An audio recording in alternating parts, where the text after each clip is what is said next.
Greetings, everyone. This is Terry Naturally with another edition of Terry Talks Nutrition. We're here every Saturday and Sunday morning from 8 o'clock until 9 o'clock Central Standard Time. And you can listen to us locally as you are now listening via our local broadcasting. And you can also go to my website, terrytalksnutrition.com. There you can listen to the radio show, either live or anytime at your convenience, as we have archived many of the shows for your listening enjoyment and education. You can also subscribe to my newsletter at the website that goes out every week on Friday to your email address. And of course, we have archived many of the newsletters that you can read at your convenience anytime you like.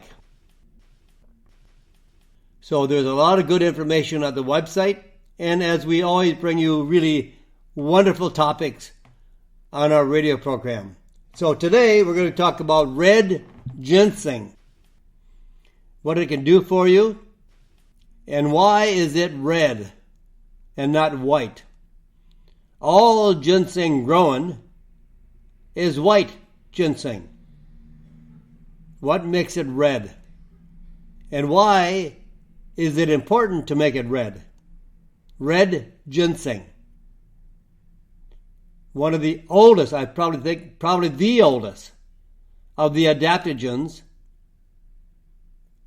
If you're not familiar with the word adaptogens, it's a word that was coined in the 1950s by Russian scientists to indicate a very safe, non-toxic herb that could have a variety of health benefits, almost like a tonic for the entire body. It had no side effects, non-toxic, but had huge, huge benefits for improving and balancing all of your metabolic systems. There are many of them. At first, there were just a few herbs that could be classified as adaptogens in the 1950s. Today, there's close to 75 to 100 herbs like ashwagandha, antigraphis, rhodiola, and red ginseng. We'll talk more about red ginseng and why you might want to use it and its benefits. And then we'll tell you how to have a better circulatory system. Is your circulation unhealthy? Do you have cold feet and hands? Do you have varicose veins, poor circulation, swelling of the ankles? Let's talk about memory problems when women go through menopause. Why do women have poor memory? And then, are you giving your kids the best milk possible? And we know that drugs are expensive, but now we'll talk about the very, very high cost of cancer drugs. I've talked often about the ketogenic diet. And now there is good research that shows the ketogenic diet could reduce your risk of Alzheimer's disease. And then how about using collagen, especially for your joints? And we have more. Lots more to talk about, and we probably won't get through all of them anyway, so we'll save them for another show. Red ginseng, our featured topic today. Why is it red? Well, all ginseng under the species called Panax Meyer ginseng, that's the name of the species, is white. When ginseng is either domestically farmed or found in the wild crafted, it is white. And it usually takes, in the farming process, 4 to 6 years to grow. If you find ginseng in the wild and not too often today because much of it is extinct, unfortunately. But some of the ginseng can grow for many years if it is not found by somebody and harvested early. There are ginseng that have been found that are 20, 30 years old, and they are highly prized in Asia and Korea. There are hundreds of thousands of dollars that have been spent on just one root because it is so sacred to the Asian and Korean country. All ginseng, I said, remember, is white. Usually the white ginseng is harvested. It is cleaned, dried, sometimes peeled, and then it is used in a variety of delivery systems, like in a tincture where ginseng is used in alcohol and allowed to steep in alcohol for months or years. So the alcohol extracts out all of the nutrients from the root. Some tinctures are actually sold with the root still intact in the bottle of alcohol. And sometimes the root is taken out because the alcohol is a very excellent extraction process. It removes all of the nutrients out of the root. And then sometimes it is cut up in slices. Sometimes it is pulverized into powder. There's a variety of ways to use Panics Meyer ginseng. And another way, and it does produce the red ginseng. It is still the same species. It is still the white ginseng, but it is made red by cooking it, by steaming it. This is actually the traditional preparation method for preparing red ginseng. And why? You might find it unusual that cooking actually makes the ability to extract more from whatever you're eating than if it were completely raw. When you eat a raw carrot or raw vegetables, you don't get as much out of the vegetables as you would if you steamed them properly. Now, I'm not saying overcooking or damaging in the process of heating, but steaming is a very, very good method for extracting more nutrients in our digestive process. So a properly cooked, steamed carrot provides more benefits than a raw carrot. Because the only way that we can extract nutrients from the raw carrot is if we chewed it very well. Because remember, you have a tremendous amount of fiber in roots like beets, carrots, turnips, or whatever it might be. So we don't digest those easily and break the fiber down. But steaming does.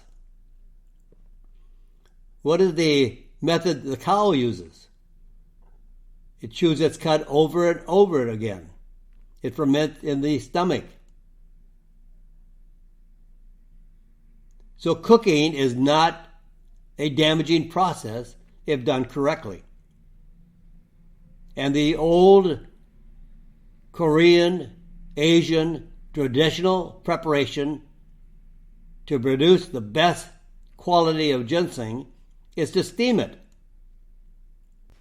And it is one of the most effective adaptogens, which I mentioned before, restores complete balance back to the body. Now, there are other types of ginseng. There is Panax quinfoliolus, which is the American ginseng. It is known as American ginseng. and is not as well studied as the Panax ginseng, the Panax-Meyer ginseng, and it has different properties than the Asian or Korean ginseng. Also in the 1950s and 60s, there was a plant grown in Russia called Eleutherococcus sensicosus. There is no ginseng in Russia, like there is no ginseng in India. So this plant, Eleutherococcus sensicosus, was referred to as Siberian ginseng. And it was sold commonly in the 1960s, 70s as Siberian ginseng. But a huge protest was sent to protest the use of Siberian ginseng as a name because it was not ginseng. So we no longer call Eleutherococcus sensicosus as Siberian ginseng. And this red ginseng is not white dried, it is red dried ginseng. And I'll tell you in a moment why the red is more superior than the white. What are the health benefits of red ginseng? One of the most important is it increases energy levels quite significantly. Improves focus and attention. It boosts libido and sex drive for both men and women. Yes, women, I recommend ginseng for women. There was a time when if you looked at the root of ginseng, most people thought it looked like a man. So it was referred to as a male herb or male ginseng, and women should not use it. That is incorrect. Women get just as much value as men using ginseng. It boosts libido and sex drive for both men and women. It helps women go through menopause more effectively. It modulates blood pressure. It modulates the metabolism for metabolic syndrome. It improves immune function. It fights against inflammation. It's an anti-inflammatory herb. Increases resistance to cold and flu. Prevents and alleviates the side effects of cancer. It has huge nutritional benefits. Now, finding quality ginseng is or has become a challenge. In fact, researchers in China, where you will find that ginseng is a very sacred and revered herb, they tested 80 ginseng samples collected from different places for pesticide residue. You know, the practice of farming ginseng is an economic suicide because plants have to grow 4 to 6 years. And if after the 6 years you have a destroyed crop because of pests and insects. So truly ginseng is grown with pesticides every year for 6 years. So there's very, very high content of pesticide residue on farming ginseng or farmed ginseng. One ginseng crop contained 32 different pesticides. And the result of this test by the Chinese on 80 ginseng samples, they found that 246 different pesticides were detected. Some crops that are extracted by countries all over the world, including Italy, Switzerland, have sent their ginseng crop to the U.S. market. And since pesticide residue is a common condition with ginseng, many of them have been stopped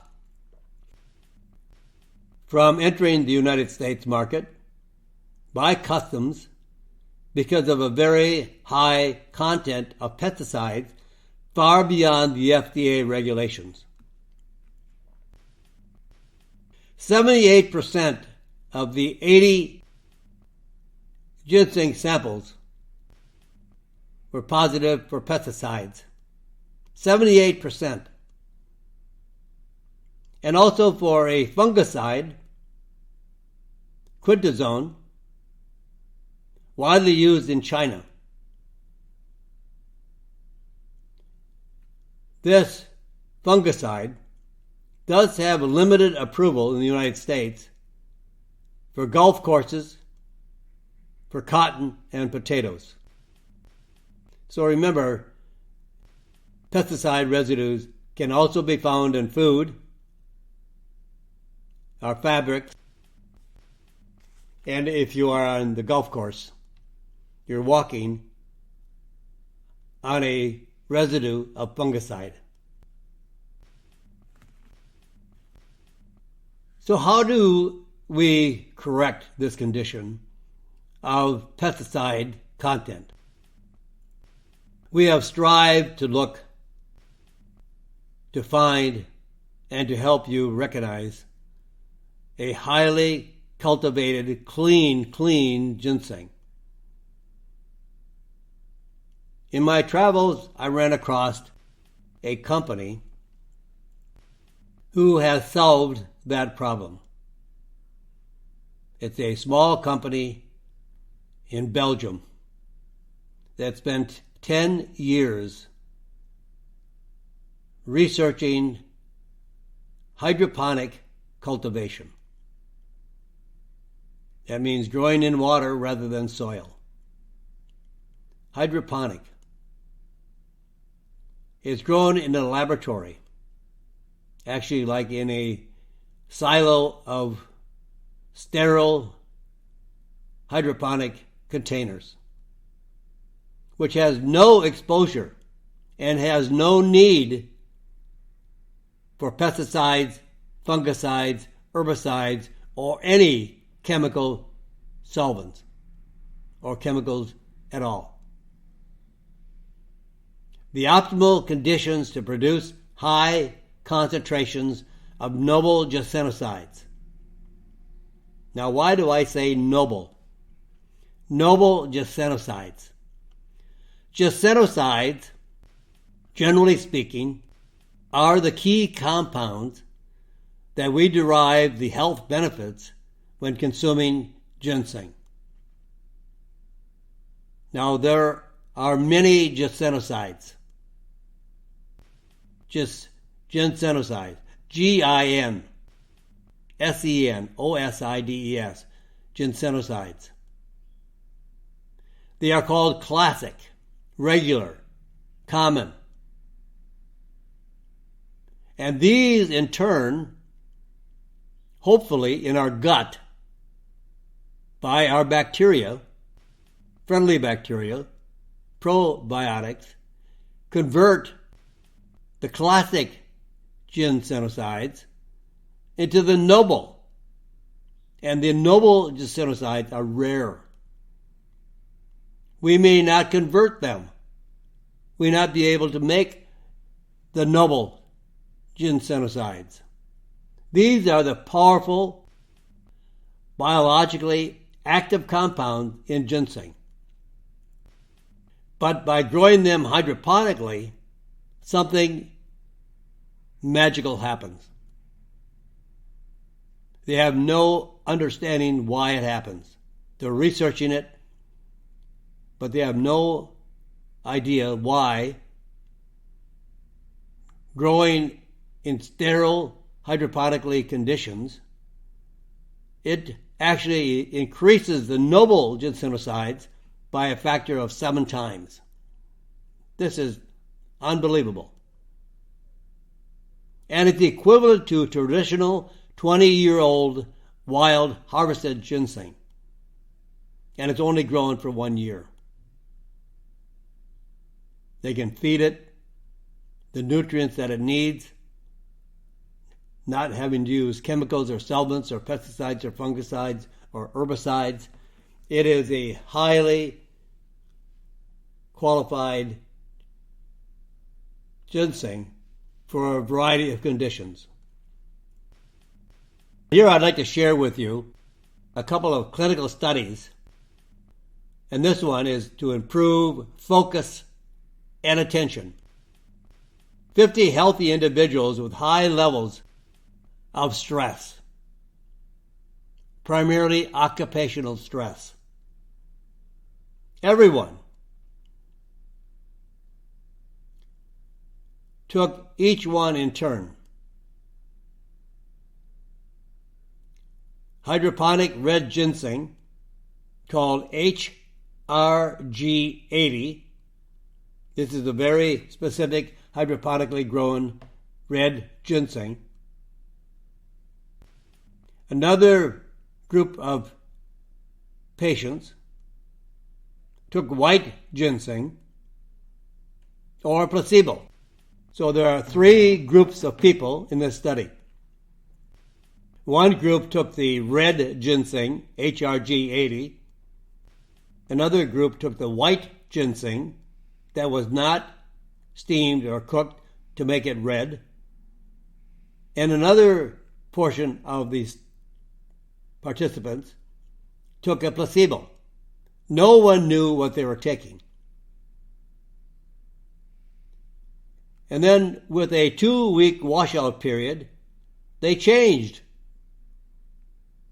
They're now a portion that they don't know what they're taking, but now they changed the sequence of the variety of test components, like the red ginseng HRG80, the white ginseng, or the placebo.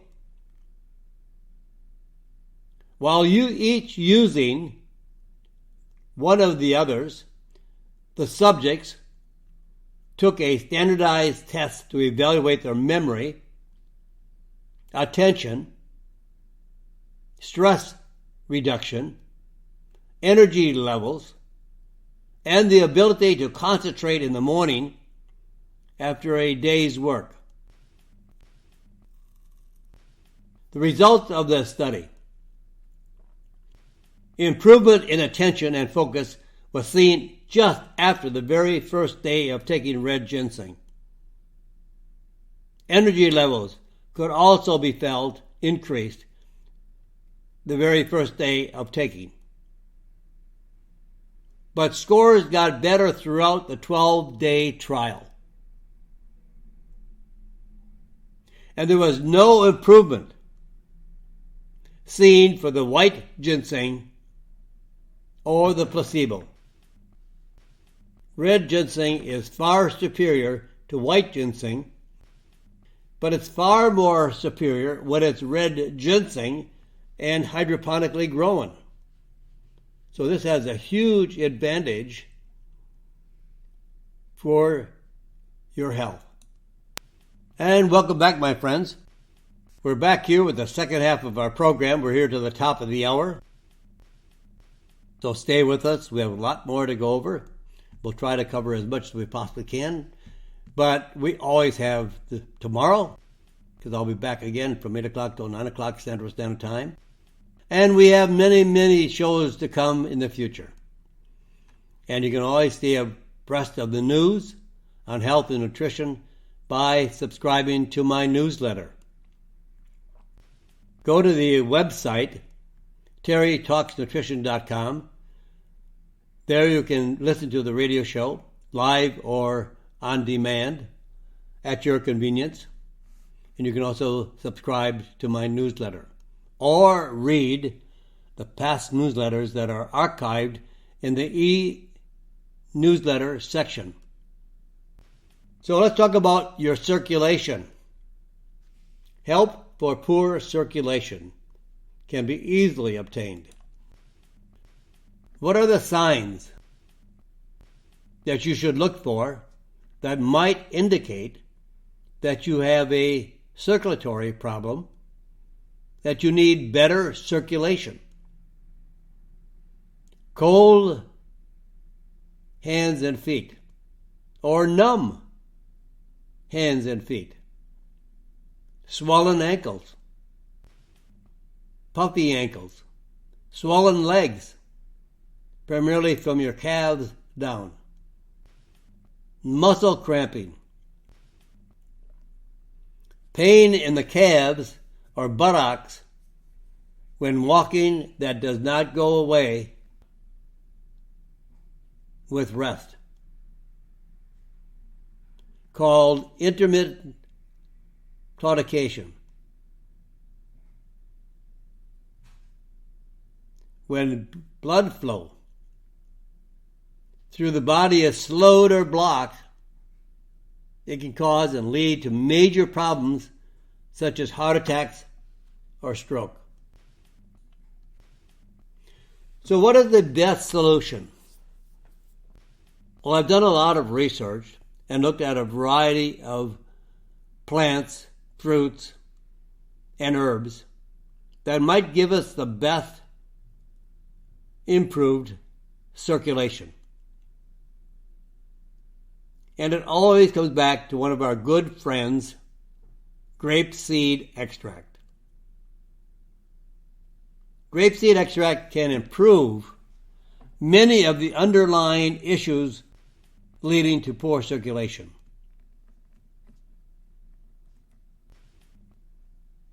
Now, it's a mild anticoagulant, means that it helps prevent clotting, but does not cause abnormal bleeding problems. When you might refer to a doctor and they find out that it is an anticoagulant, meaning that it prevents clotting, then the doctor says, oh, it's a blood thinner. It is not a blood thinner. There is no herb that has the power to thin the blood. Only drugs do, like warfarin, Coumadin. But grapeseed and also curcumin, which has always been referred to as a blood thinner, they're called antiplatelet aggregation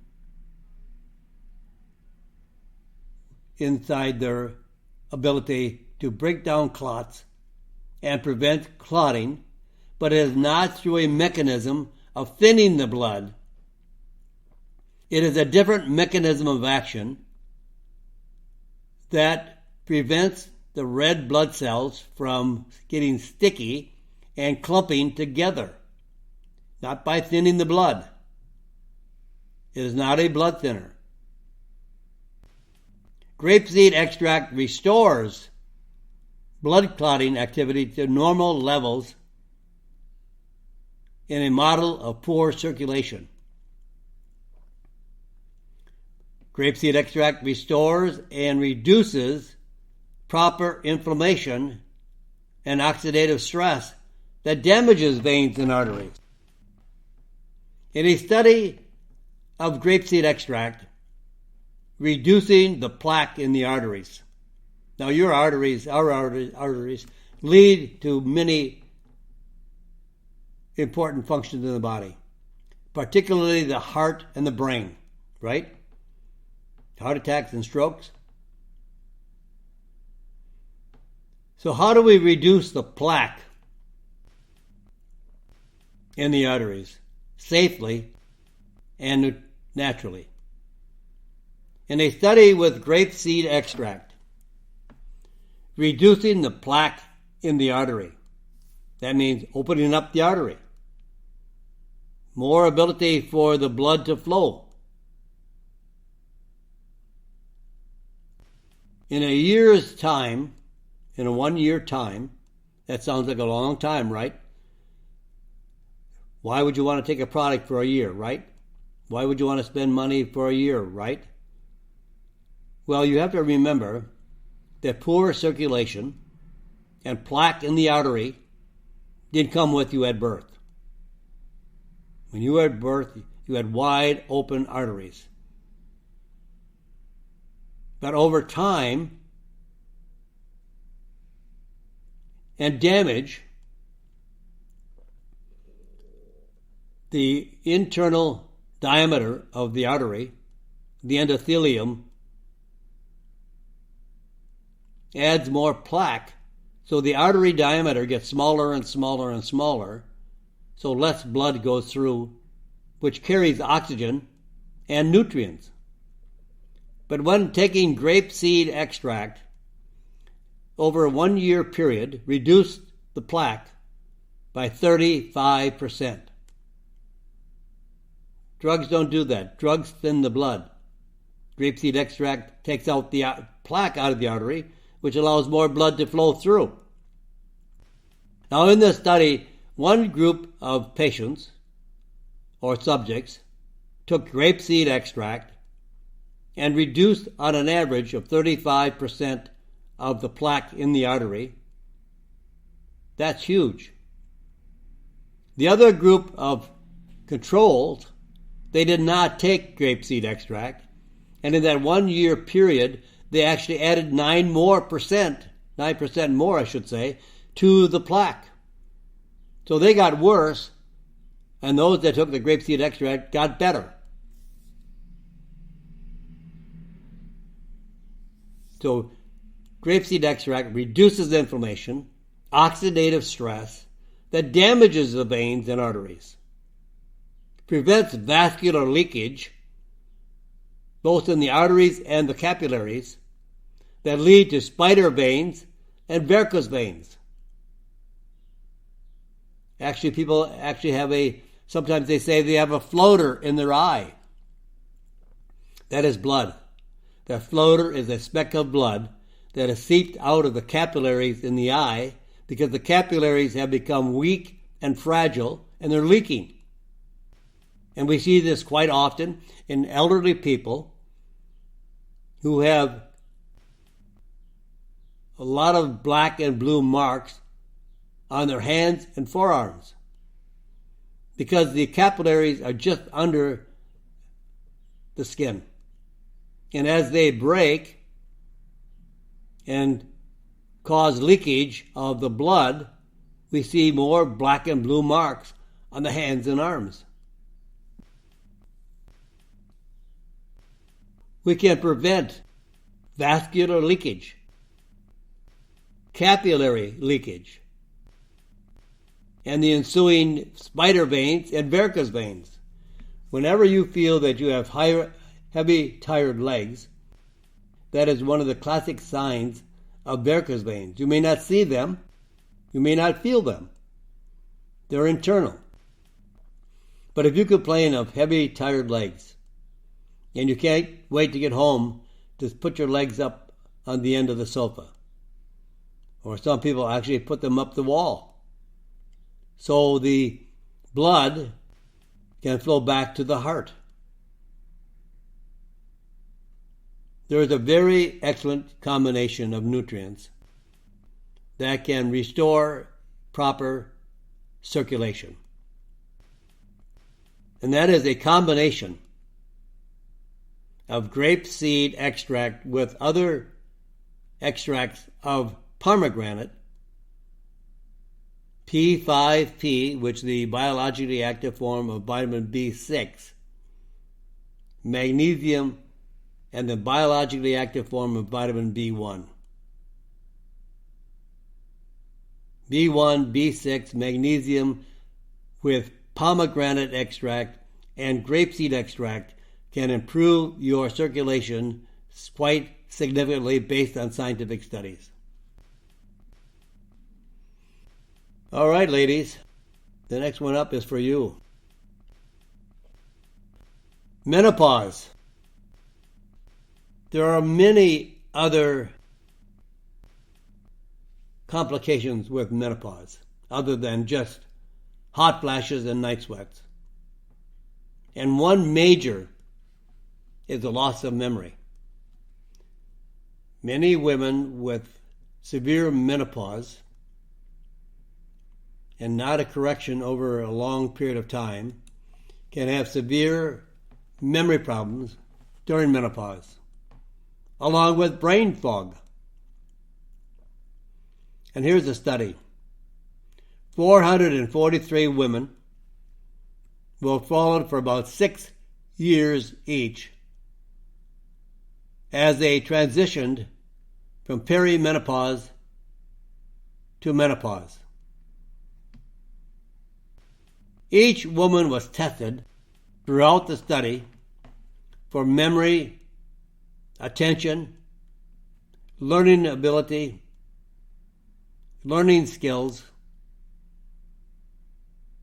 And the result of this study, about 11% of the subjects or participants experienced significant worsening of mental abilities during menopause, equivalent to about 1 in 10 of the subjects in the study. Some additional factors that can impact memory and learning during menopause include, of course, sleep disorders, hot flashes, depression, and stress. Keeping our brain sharp at any time, whether it be Alzheimer's disease, menopause, or just the process of aging, can be accomplished by taking a formula of curcumin, vitamin D3, Spanish sage oil, and rosemary oil, along with essential fatty acids. Now, the human brain is primarily fat. Nearly 60% of the brain is fat. And while the human brain is only 2% of the body weight, it uses 25% of the cholesterol naturally produced by the body. So what is the first organ, gland, or body metabolism to suffer when subjects take a statin drug to lower cholesterol? We need cholesterol. It should not even be a question of whether cholesterol is good or bad. It's good. It's our friend. We can't live without it. And there is more damage done to people on statin drugs and having low cholesterol. We need a higher cholesterol.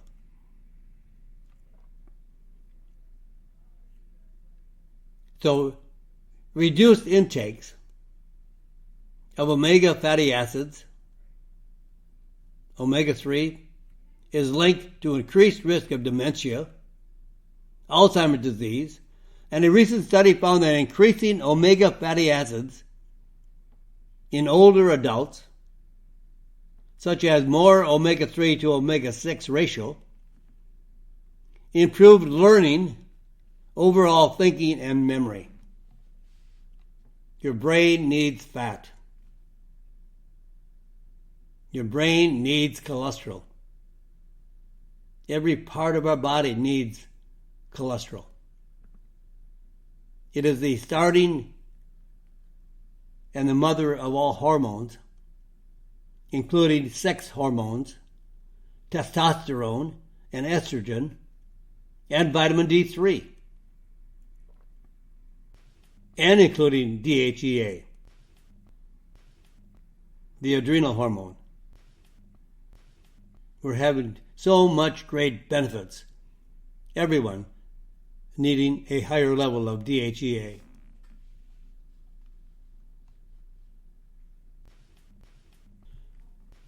And when I asked you in the beginning of the program, what milk is good for your kids? Well, the best milk for your kids is whole milk with all the fat that nature intended. And actually, it makes your kids thinner and less fat by consuming fat milk. Years ago, traditional advice was to give kids under 2 years of age whole milk, but switch them to reduced fat milk at 2 years of age to prevent weight gain. This is some crazy, outdated, outlandish advice. Actually, fat reduces fat in the body. Carbohydrates and sugar increase fat in the body, not fat. And this is becoming an outdated advice even with the American Academy of Pediatrics now states that early introduction of reduced fat milk may ultimately increase the risk of obesity. Let me say that again. Early introduction of reduced fat milk may ultimately increase the risk of obesity. Researchers recently analyzed 28 studies that examined children's milk intake and the risk of obesity. Now, when they studied 28 studies for a conclusion, that's called a meta-analysis. They are using 8 studies to determine the best conclusion based on all the studies. One study may have, every study has a little bit different tweak to the results, to the conclusion. But when you study 28 studies, then you come up with just one ultimate study based on the 28 studies. So not just one study, which included over 21,000 children, found that drinking reduced fat milk, and that probably is the same for adults, reduced the risk of overweight or obesity.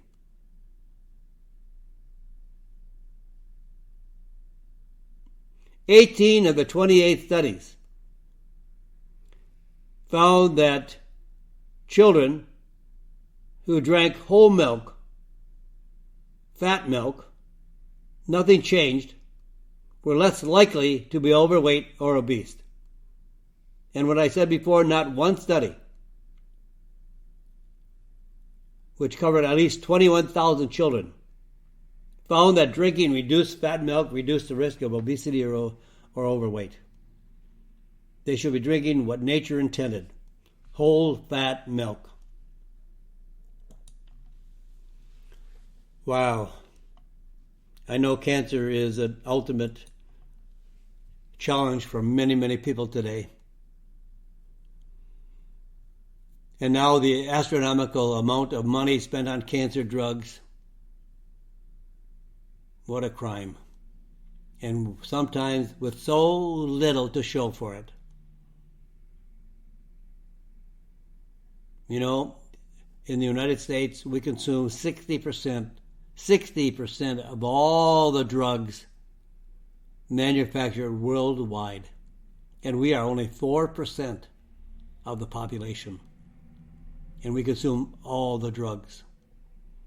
And we consume 80% of all the pain-relieving drugs in the U.S. that are manufactured globally, worldwide. We are a nation of drug therapy and not of food and nutrition. And we know that 98% of all disease is caused by lifestyle choices, and it will always be the same. Food is our medicine. But today people are not eating food. They're eating garbage, junk, fast food.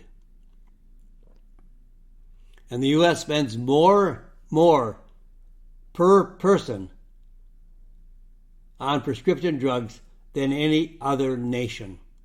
The drug companies own the country. And they only have customers if the customer is sick. They love sick patients. That's where they make their money. So no one's ever going to tell you that health and nutrition is all you need to be healthy. And you and I are the only ones that can make us healthy or unhealthy by our choices. Spending on cancer drugs has more than doubled in just the last 8 years to over $60 billion annually. And new medication typically can cost $90,000 to $300,000 a year. Since 1992, that's just 29 years ago, 155 cancer drugs have been given the fast-track approval by the FDA. Not enough research,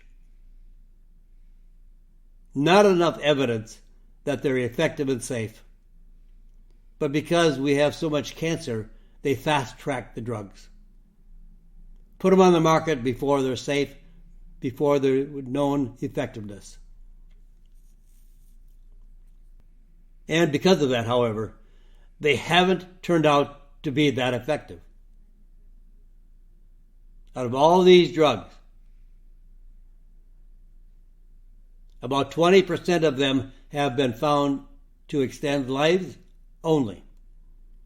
20%. What, about 30 drugs out of 155? What a waste of money.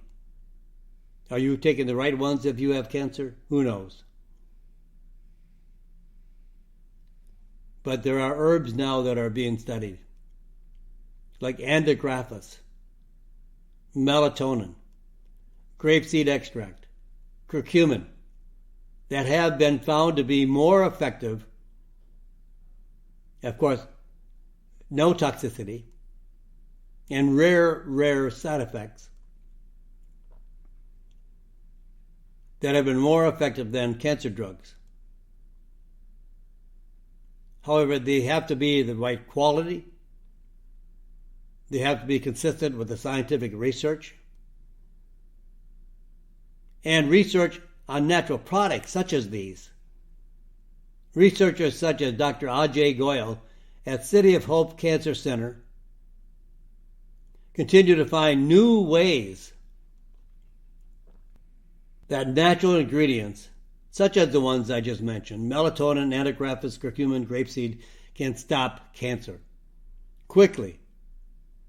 I'll give you a bird's eye view of one of the cancer studies. Tumors that were grafted onto mice, human tumors, and they were given melatonin in one study, and it reduced the size of the tumors by 50% in 2 weeks. 2 weeks. Antigraphis reduced the tumor size by 60%. The combination of melatonin and grapeseed extract reduced the tumor size in 2 weeks by 90%. Now, that same form of test and study was done with 3 separate cancer drugs. And the best they could do in lowering and reducing the size of the tumors was 10%. Nature is still the mother of cure. So as we end today's program,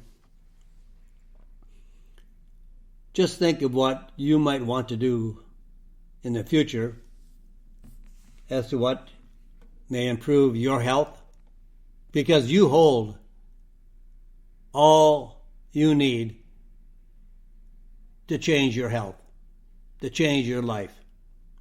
You and I are the only ones responsible and the only ones that can improve our health. Doctors can't. They know nothing about health. Drugs do not. They cause more side effects and more disease. So we're not getting healthier. Food is our best medicine. Now, it has to be the right food. You have to avoid the food that is not healthy. You have to improve your activity levels, get a better night's sleep, stop excessive alcohol or smoking. There are ways to make our bodies healthier, no question. What are you doing this week, next week, and in the future? And with that, my friends, say a prayer for this crazy, crazy world. And pray for those who are not found the answers to their diseases and cancer. So God bless you, and God bless America.